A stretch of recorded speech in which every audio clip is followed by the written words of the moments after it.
be sharing my screen.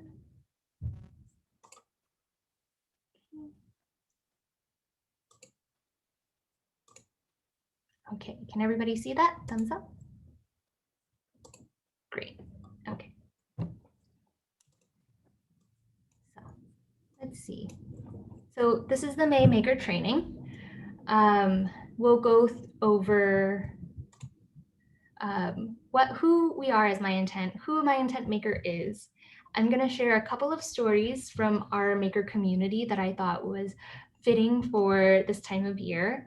We'll go through the word finding technique, accountability partnership, stamping. I'll be showing how to stamp 2 words tonight. And then I have a couple of resources at the very end that I think are very crucial to, like, if you have any questions, any follow-up questions, any training questions, anything like that, that will help answer those questions. So at MyIntent, we like to say that we're not a jewelry company, but that we're a service project. And it's because our mission is to be a catalyst for meaningful conversation and positive action. And so what this means is that the very core of who we are and our North Star is having these conversations with everyone and having that moment of connection with people as they find their word and they live with intention, just as we have found our words, and we are having our words be a reminder of how we want to show up every day. The bracelet and the maker kit is just a byproduct of that, and it's a wonderful, tangible thing that we can gift to people and to ourselves. But at the very core of it is who we are, is a conversationalist. And so what is an intention? It's that mental state. It's how we want to move through our day. It's that commitment that we're carrying out from our actions and how we are being, our way of being in the future. And so we like to use this analogy as just as like your watch tells you the time with your MyIntent bracelet or your word, that helps you remind yourself of how you want to use that time. I don't think that's an analogy, but you know what I mean. And so who are MyIntent makers? It's me and it's you and it's our community. We are active listeners, so wanting to really listen and ask questions and be curious about the other person. We're meaningful conversationalists, so having the courage to go deep in a conversation. We're guides to help people find their words, and each person that you talk to, each person that you create a bracelet for or a token for or anything, you're building your community around you. And so it's always a good feeling. And so we have a couple of stories that I wanted to share from our maker community. And like summertime is wedding season. And so I thought this was apt. Since last summer, it was a little bit shaky with smaller weddings and things like that, but people still made the best of it. And so this woman, Kelly, she had her wedding in March, and she jumped the gun. She bought herself a maker kit, even though her boyfriend was going to buy it for her. And so what he did as a surprise was he stamped with her maker kit, "Will you marry me?" And then they went to the beach, and he surprised her with this token of "Will you marry me?" and proposed to her. And then she ended up giving all of her guests bracelets with their intention. So keep praying and dreams come true, as a wedding gift. So if you are helping to plan a wedding, this is also a great bridal gift or wedding party gift, or even wedding favor for guests and things like that. But I love this story, so I wanted to share it with you as we come upon wedding season. And this other story is, so May is also Mental Health Awareness Month. And so this maker, she has been doing a word of the year for many years. And in the last 4 years or so, she's been buying a bracelet. And then she actually just decided to get a maker kit so she can share, she can create her own bracelet, but she can also share this word of the year with the people around her. And so I want to share this one thing that she said. My favorite part of helping someone find their word is that moment when I can tell that it feels just right. There's a lightness that comes over them, and I can see a physical change in the way they stand and in their facial expressions. They smile differently, and I can tell that that word has resonated deeply with them. And this will come into play in just a little bit whenever we're talking about how to help someone find their word. So with that, how to help someone find their word. So this comes from a blog that Chris Pan, our founder, wrote about how he helps people find their word, and sort of the conversations that can arise and how to go deeper from there.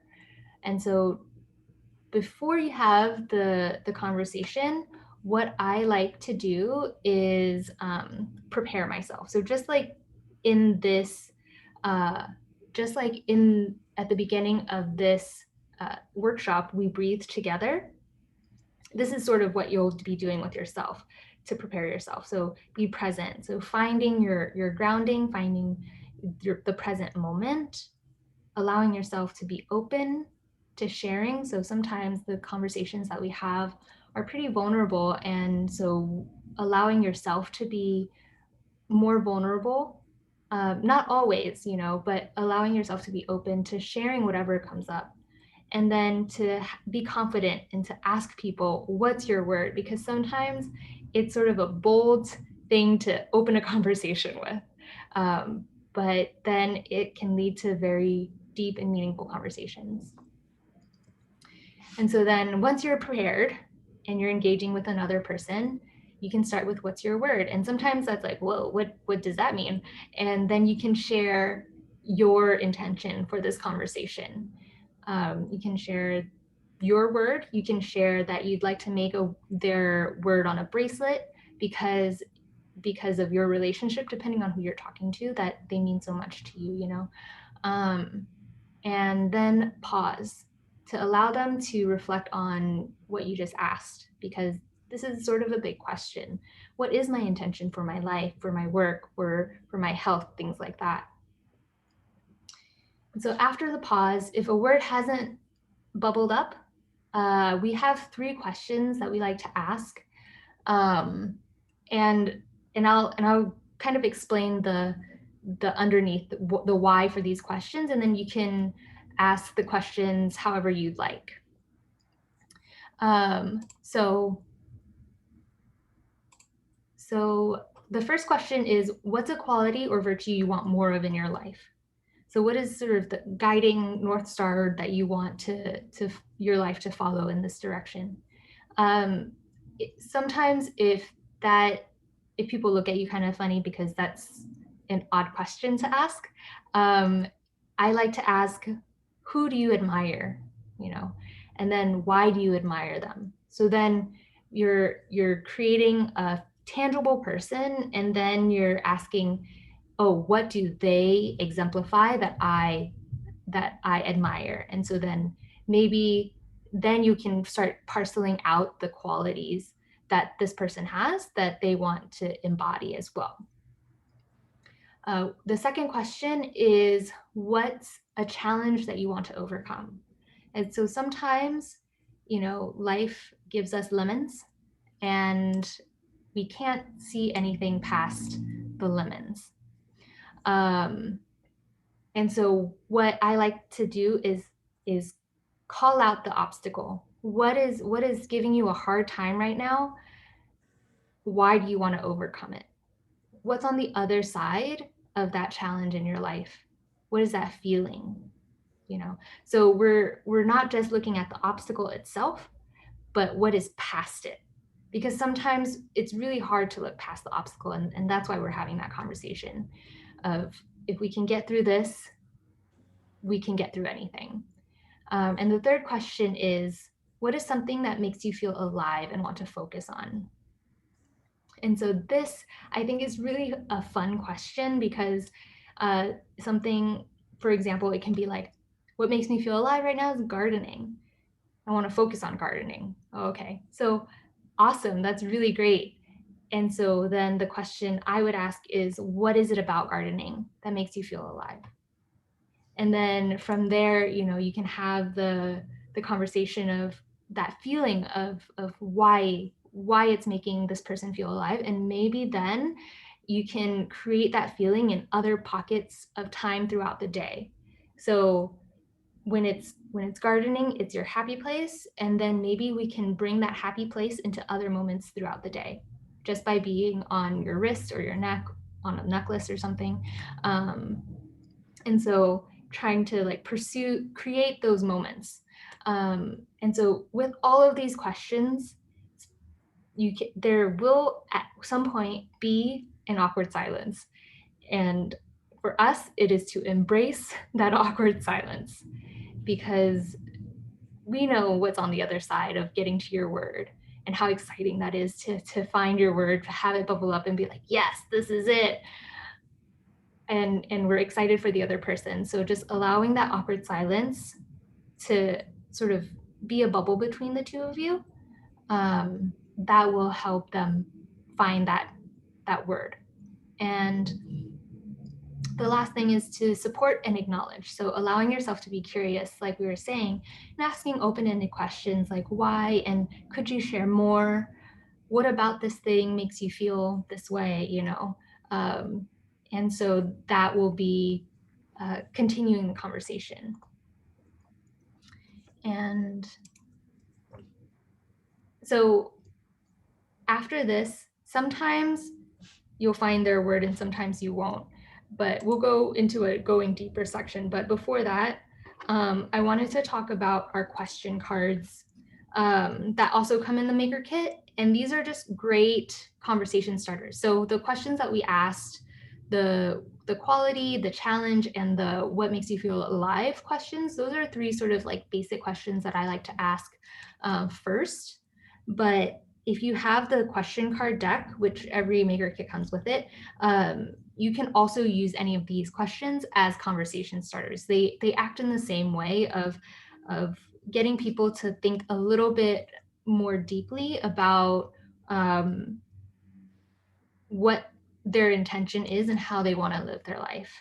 And so I like to do this with people I know well as well, like my family. I love to ask my family these questions because these are questions that like they have known me my entire life, and these are not questions that I asked, So it's an interesting perspective to give to another person. And so going deeper. So what I mean by going deeper is sometimes whenever we have these conversations with people, it feels like there's a little bit more to explore. Like there's sometimes they're like they found their word, and from my own intuition, I feel as though maybe there's something underneath that. And so we're going to go deeper. And the first example is probably the most common example that I have when we did in-person events. It's about a parent getting their child's name. And so most times, or a lot of times, it's really beautiful that this is what the parents want. And sometimes it is the perfect word for them.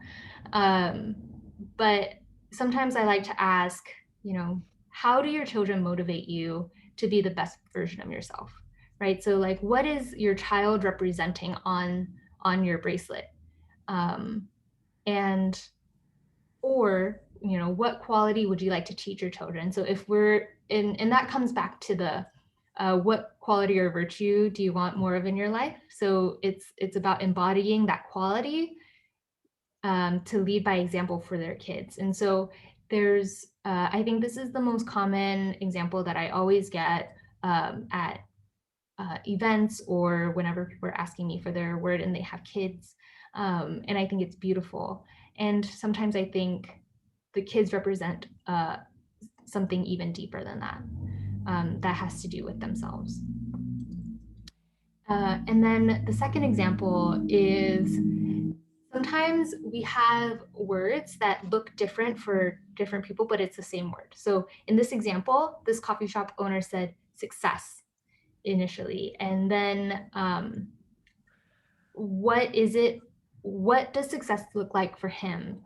And then he said community. So this is from an example from Chris in the blog, but this is something that I've also gotten at the events, and it's the idea of like success or happy or discipline or things like that. Sometimes that's the word and that's perfect. But sometimes it's about defining what that word means, what that word looks like. So it creates a more tangible feeling and vision for that other person. And what is the motivation behind the word? Like, why is success important? And what will it take to feel successful? You know, and my tips for having conversations is trust your intuition. So all of these are on a conversation by conversation basis. Sometimes we need to dive a little deeper, and sometimes it's the first word that is perfect for them. And just like how I used Leanne's story as an example, there's just a lightness and an aha moment when someone finds their word, and it's something that you can recognize when you're having conversations with them. And the second thing is have fun. So sometimes, whenever you're working an event and it's 8 a.m. and you're coming in with a, what's your word? How do you want to embody your life? It's a little too early for that. And so remembering that how you are when you enter the conversation will be mirrored, that energy will allow the other person to feel safe, to feel like they can dive deeply into finding their word. So I have a couple of questions, so I'm gonna answer them. Can we have this in a document? So we'll have this in the follow-up email. So if you will, usually we don't give the slides, but I can share the slides this time because usually people don't ask, but I'll include the slides in this week's follow-up email. And then the cards come in categories. Do you or the person you choose one or more, or what's the best way to use them? Okay, so we've used it, so mine are all mixed up. So I shuffle my cards. Let me, and then each person sort of takes one, and then we'll go around the table, and then that one person everybody will answer that one question. We've also had it to where, if you're doing it as a team event, like each person gets a card. And so then whenever you talk to someone, you share your question and share your answer. And then the other person can share that answer. And then, so it's like a conversation. The categories of questions, you can also parcel them out where you start with one round is all of the love category. One round can be the be me category. So you can either shuffle them or sort of have more structure around them. But I think that at the end of the day, the idea is to have everybody just like have that conversation, answer that question if they want, So I hope that answers your question. Do we have any other questions before I move on? No? Okay. Let's keep going. And so Mother's Day is this weekend. Happy Mother's Day to all the moms out there. Whoop, whoop. I love you.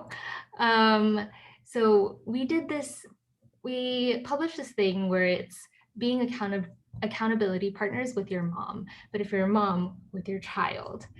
We thought it would be a really fun way to sort of to get that mom relationship, like even on a deeper level. I don't know about you, I love my mom, but we don't have the deepest of relationships, and that's okay. We share cooking and we have all these moments and we laugh together, and I love that. But it would be really interesting to have a conversation with my mom every week to talk about our goals and things like that. And maybe that's something that you have with your children or with your mom. And so we wanted to give a little bit more structure about that. So this is a separate blog that we'll have in the follow-up email. And it's 4 steps, essentially. And the first step is to find your word, and a lot of us have our word. The second step is telling your mom or your child that you want to be accountability partners and sharing your why, and then having them find their word. The third step is, so Gretchen Rubin wrote a book. She's an author of like personal development author, called The 4 Tendencies. And so what this book is about is truly like, how do we behave whenever we're working towards a goal, when we want to accomplish something? And so on the blog, I put a 4 Tendencies quiz that she has on there to get a deeper understanding of how you want to be supported, and then how it's best to support your partner. And because this is like a mom and child relationship, sometimes we're not up to date with how we are in the world, so that we can be with each other, So, and then the last thing that we created was this accountability worksheet where, you can come back to your word, your why, your goals. And then you're creating a calendar for conversation with them. So this can be done without your mom, but this can also be done as Mother's Day is coming up. We just thought it would be a fun way to sort of get even deeper in your relationship with your mom or your child. Does anybody have any questions? Okay, I'm gonna move on. And so we're gonna be talking about stamping. Exciting. But before we get into stamping, I wanted to share the idea of perfectionism that runs through me and then also a lot of our makers. This is a really big conversation that we have a lot of the time, is about perfectionism, because we're stamping something tangible. And so, and the conversation that we have is so special. We want the token to be perfect, right? And so I wanted to reframe what perfect means, or where we shift our focus in perfect. So perfect can mean the perfect story behind someone's word. Perfect can be the perfect conversation with someone. When it comes to stamping, we're all unique. We're all human, and all of you're stamping all of these bracelets and necklaces and tokens by hand. And so just like there's nobody's handwriting who is exactly like another person's, that's how I view stamping. It's your signature, it's your style, it's your own unique way of stamping. And that's special. And so don't worry about giving the perfectly stamped bracelet, because the person that you had a conversation with knows that you're human too. And that's what we're getting. Like we want a bracelet, and we want our word to be as human as possible. And so I wanted to share the story of the token that's on this slide, and it's deathbed. And so Chris went to brunch one day and he spots Conan O'Brien. And so then he's like, wow, okay. So he goes up to Conan O'Brien and asks, can I stamp you a bracelet? And Conan is like, yes, my word is deathbed.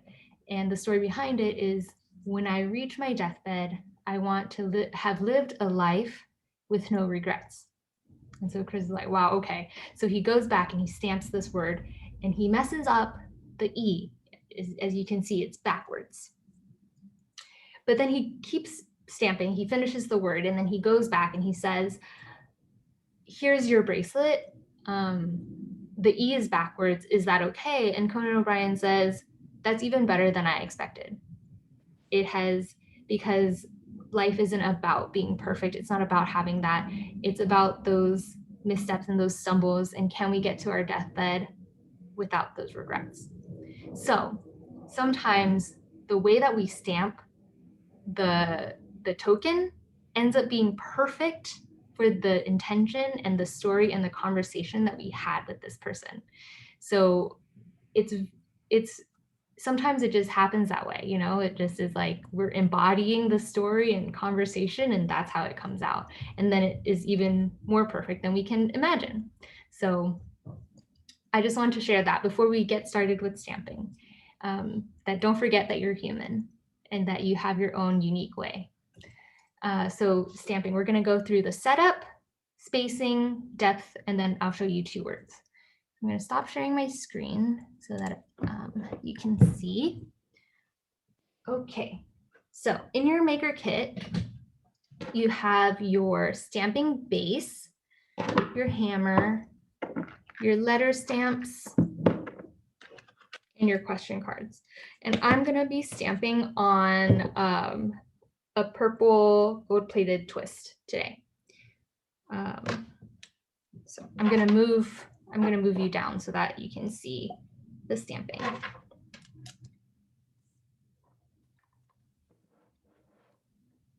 You see that? Okay. So this is how the token goes onto the stamping base. Make sure that the strings are on the the upper edge, the lower edge, the top where it says string. Okay. And how you're going to stamp is the letter. So this is the face of the stamping, the letter stamp, and you're going to have it facing you. So that's how I stamp. All of my letter stamps will always be facing me. And so, and you always stamp on the center where it says stamp.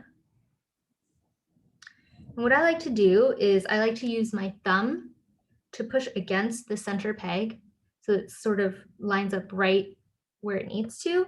And then I'll use these 3 fingers as an anchor. So I'll be pushing down with these 3 fingers, so then we don't get that double stamp. So it's quite secure. And oh, I didn't even talk about this. So this is a stamping post that we made, and it's just a 4x4 by 3 feet long. And you can get that anywhere that sells like lumber. You can just ask them to cut it to this length. And we also have directions if you wanted to create it on yourself. Because if you stamp on a table, it's actually very loud. And this really helps with both depth and noise. So if you're available to do this, I highly, highly recommend to do this. If not, you can also order like a 15-pound anvil that just sits on top of your table. You know, if you, and that is only like $20 or something. And that is highly effective as well with the depth and noise. So I have my letter facing me, stamping at the center where it says stamp. My thumb is pushing up against the letter stamp, and these are pushing down. And so then I go, and that's the first letter. Can you see that? A little bit. So this is, I have not that much muscle. So I do three hits of the hammer. Other people can do 1. As long as you're anchoring your fingers and your thumb, you can probably hit it like up to 10 times. I don't recommend it, but you can, as long as you have that anchor, it should be secure enough that you don't have to worry about really going at it if you don't feel like that's comfortable for you. So I'm gonna finish this word. So I'm stamping the word love because I love my mom. And it's Mother's Day soon. Oh, I did not explain this, I'm sorry. So what I'm doing is I'm just rotating the token. So I stamped L and I'm rotating the token to so that the L sits on the red line. So that will be the center going through the letter. And then I'm just gonna stamp right in the center again. And then I rotate again So then the red line goes through the center of the O. That's where I stamp my V. And then I'm rotating again to stamp my E.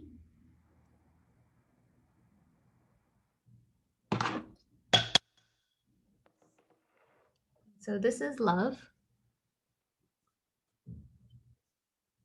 And you'll have to sort of play around with spacing a little bit, because this red line is ideally it'll be going through the center of the letter, but W and I have different widths. So that's something that you can play with the red line to use as a guide. And in your maker kit, you have the 5 practice tokens. I would just practice any of the letters all the way around. Don't worry about making a word, but just sort of to see where each letter can line up on the stamping base. And so for 2 words, I do this. So I draw a makeshift token, and then I write out what I want to do on the tokens. I always start with the bottom letter bottom word, as you saw. Like I'll start with love first, but basically what we're doing is what this is just a visual guide for yourself. So if you draw a line down the very center of the token, you can see share. Share is a 5-letter word, love is a 4-letter word. And so the middle of share will go through the middle of the token, but that will be between love, the O and the V of love. And so then what you're going to do is the space before. So the space H will go in between the V and the E, and S will go after the E. So that's how you can, and so just like keeping this in mind, I will explain it. You take your token, and then you flip your stamping base upside down, 180 degrees. So you're gonna still keep your token where the strings are. It'll be now towards you. And then I just move the string out of the way so that I can see the center blue dotted line from the stamping base. So this blue dotted line, that's the center. So that's where whenever we saw before, that's where the O and the V sit, right? So then we know that that is where the A will be. And so then I rotate it to the right, okay? So then between the V and the E, I know is the H. And then after the E is the S.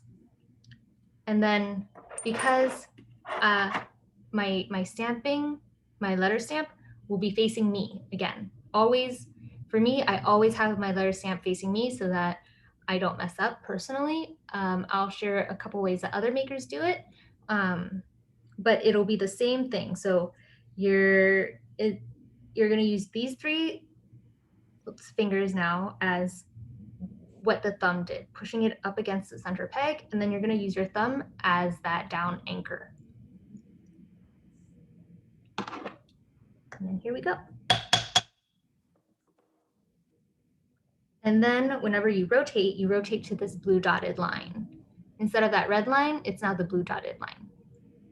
So then the S is, the blue dotted line is going through the center of the S.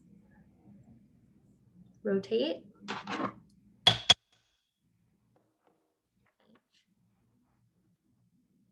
And then after you sort of get the spacing from that initial like turning of the token, I like to just go off of this top blue dotted line, because then the spacing for that word will look good.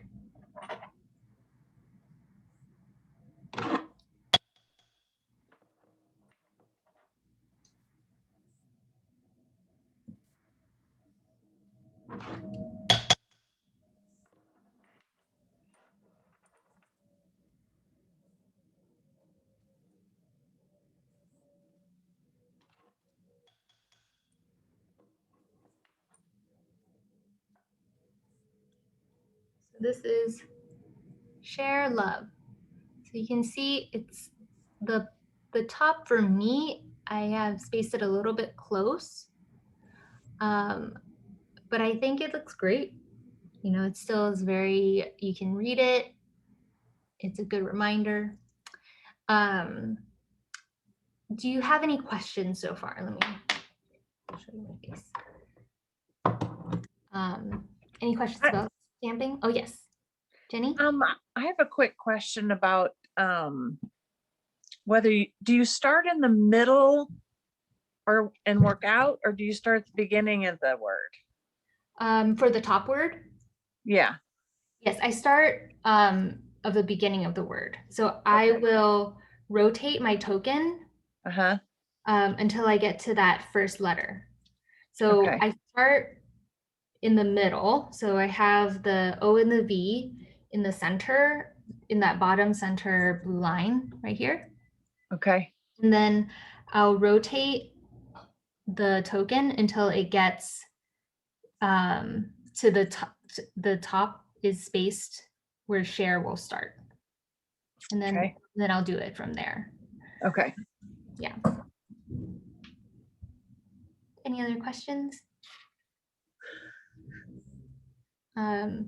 Another way that makers have done it, because sometimes I'm not great at explaining this, or that people have different visual references. Sometimes they'll keep their stamping base faced this way, and they'll just have the letter stamp facing outwards for the top letter.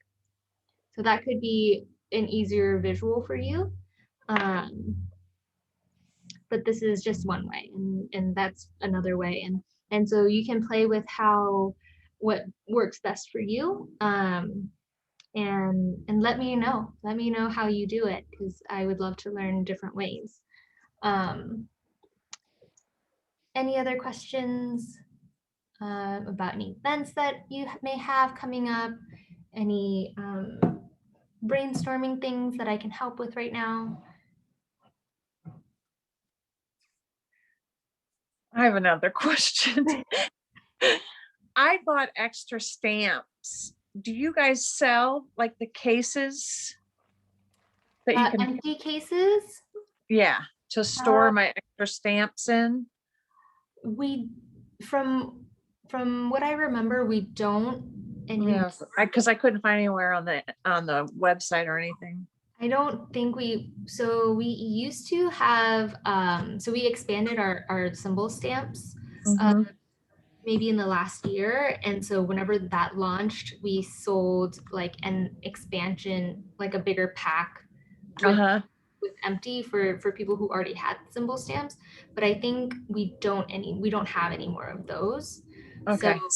yeah. Is there a case available with dividers in it?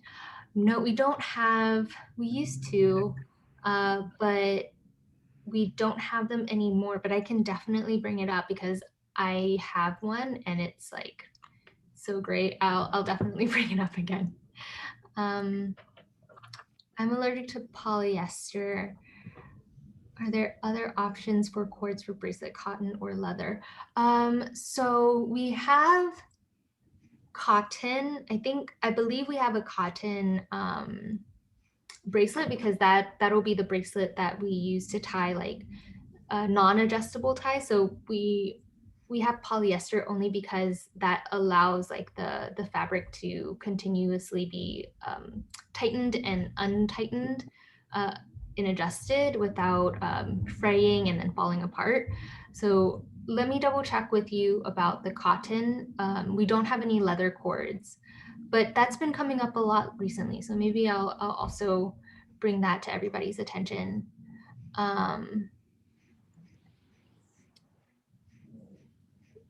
How are bracelets, necklaces, and tokens used for fundraisers? That is a good question. So there's a couple of options that you can do. So if you are wanting to conduct a fundraiser, then you'll have to get maker certified. And so that is just like a free, quick. We just want to make sure that you're practicing and that you have like a certain level of quality for stamping. So it's just for our reassurance really. And so you'll get a maker certification, and then you get the little printout, and then you can get like maker refills. So like these are refills of bracelets and things like that. So you can order that for your fundraiser, and or you can order the token and spools of string that you'll tie yourself for your fundraiser.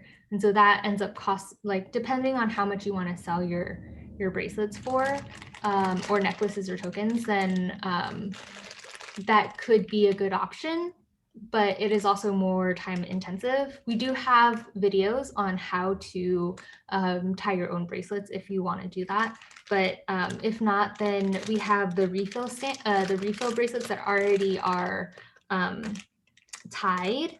And then what you can do is like, we have a how to host a fundraiser blog, and it kind of takes you through sort of like the pay structure that you can do. Sometimes people like to do tiers. So like if you have twist bracelets or classic bracelets, you know, like they come at a different cost. So if someone donates more than a certain amount, then they can get a twist bracelet. If they order a bracelet and it's just the basic one, then they get a classic bracelet or something like that. You know, does that answer your question? I have a question, Oh, or yes. actually a comment. I've purchased an empty case. You've because Where? I- Yes, I purchased an empty case. I purchased a set of stamps that I also purchased an empty case for the stamps that I already have From Okay. the website? on the website. It's $10. And also another option to polyester would be using wax linen. Yeah. Oh, yes, that's a great idea. Thank you, Pamela. You're welcome. Um, uh, did Do you have you? a question? Oh. Yeah, do you know how, do you have information on how you go about helping someone do a fundraiser, or go out there and say, hey, I'd like to do a fundraiser for you, or a company event? Yeah, absolutely. So we do have a whole blog on how to host a fundraiser, and that could be an in-person fundraiser or a like a virtual GoFundMe. We actually just had someone do a fundraiser for their local soup kitchen all through GoFundMe. So I will give that link in the blog, in the follow-up email. But the I guess the first thing is sort of like, is it in person or is it online? And in Mm-hmm. person, we have sort of like a order sheet template that you can send out to people, and then they can email it back to you or anything like that. You can also use your social media as sort of marketing for yourself to get the word out there for your fundraiser. We just say you can't sell online, so because then you would have to price it out at the same price that we are. But you can Mm-hmm. definitely use your social media as marketing. Um, does that answer your question, Lynn? Yeah, and I'm just wondering how an event goes. If somebody is asking you to do an event, how do you charge for that? Does the company pay for the bracelets, or do Oh, the people pay for them? so there's a couple of different ways. So we also have sort of like how to do events in that case where, you know, it depends on how big the company is Mm-hmm. and what type of event it is. So if it's a fundraiser where everything is ticketed and like people are paying vendors for their goods, then the people will pay you directly, because they'll be donating to the fundraiser with their ticket to get into the event already.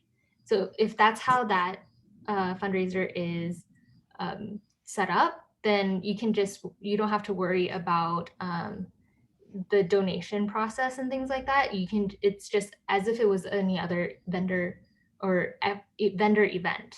Mm-hmm. Otherwise, if somebody wants to have you come to an event and everybody's getting a free bracelet, basically, like gifting a bracelet, then you can always have the company pay you for the bracelets that of the amount of bracelets that that they foresee. That's what we've done. So Mm-hmm. they'll pay us for the amount of bracelets that they think that they'll be gifting. And then like if you're charging for your time or anything like that, then that's for you to decide.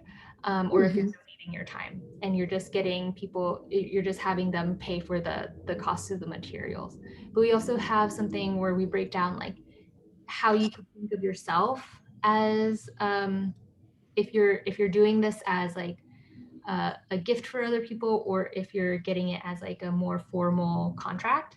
We have another blog that goes into that as well that will link, and hopefully that answers a little bit more of questions from you. But I'm always available, so you can always email Okay. and we can talk through things like this. That sounds good. Yeah, those links will be very helpful Yeah. because I love the project. You know, what's your word? I love it.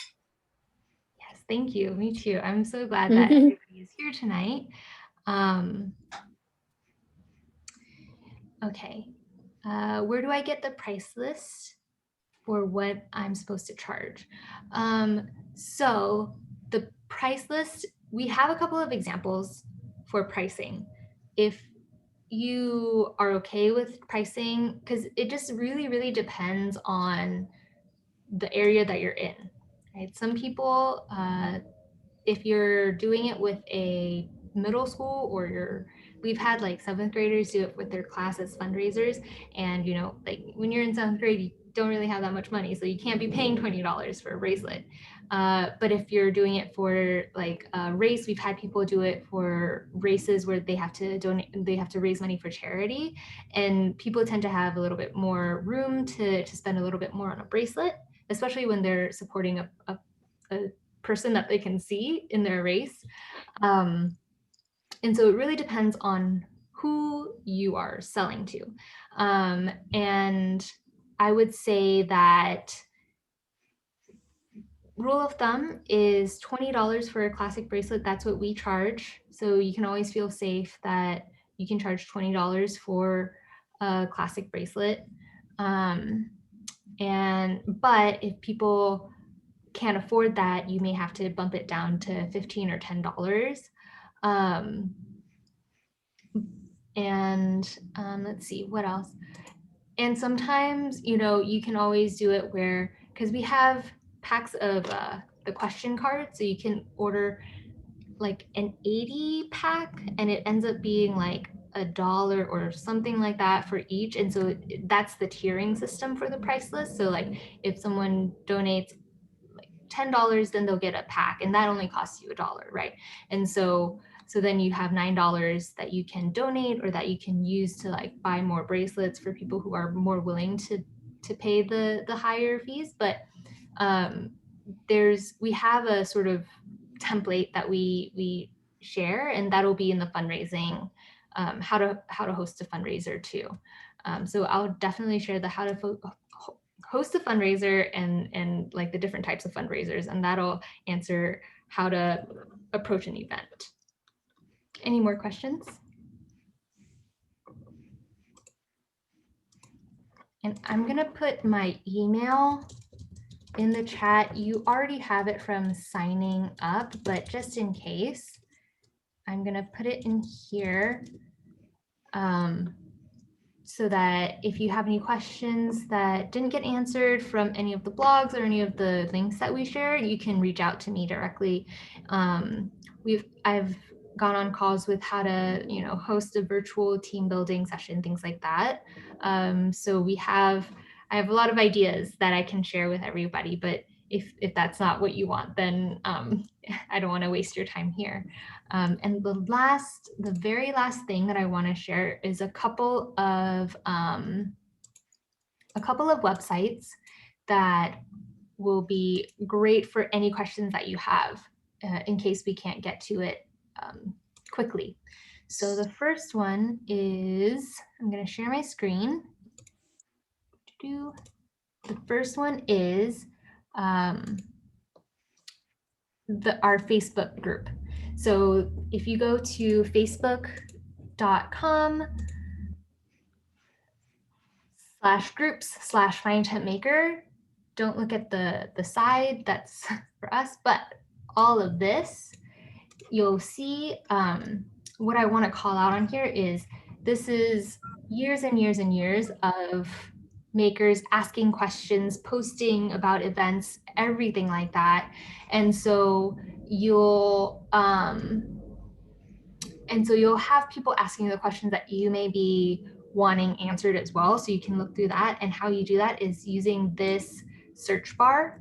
So you can search for anything in this group. This is like years and years of knowledge, and that'll probably be your fastest way to get your answer is just by utilizing the search bar. And you know, there's a lot of like inspiration that also goes on in these in our maker group. A lot of people sharing the events that they created, tokens that they've made for other people, you know. So if you just want to share your inspiration and talk about things, then this is also a great place to go.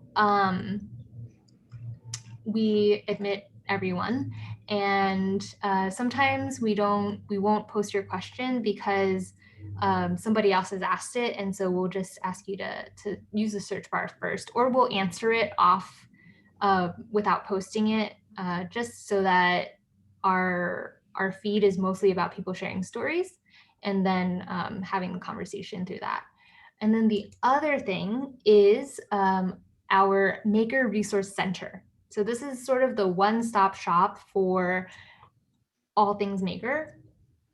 So we have onboarding, which is a few documents like a checklist of like who you can make bracelets for, why are you doing what you're doing, what's your word. This is a guide for you to find your own word, and what's their word, guides to help other people find their word. And I wanted to highlight the how-to training guides. So click here for more training and instruction. That's where you'll get a lot of information on all things stamping. It'll be how to stamping with depth, so you can see, you know, the different surfaces and how it impacts your stamping. Tips, how to use your question cards, you know, and then we also have videos. So alignment tips, you know, how to. I'm sorry, I had to look away for a second. Did you say that this is on the Facebook page, or So where is this? This page is it's myintent.org/MRC. Oh, okay. So Okay, thank you. this will also be linked in the email. Okay, perfect. Thank you. And we have all sorts of tutorials that you can sift through.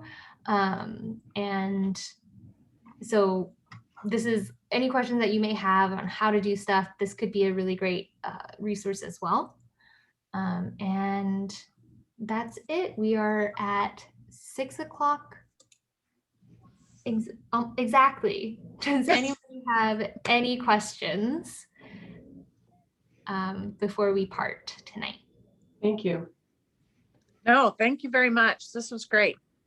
Yeah. I haven't started yet. I was nervous until we got this done. Oh yeah. I hope. How are your nerves now, Jenny? Still there, but I'll get started.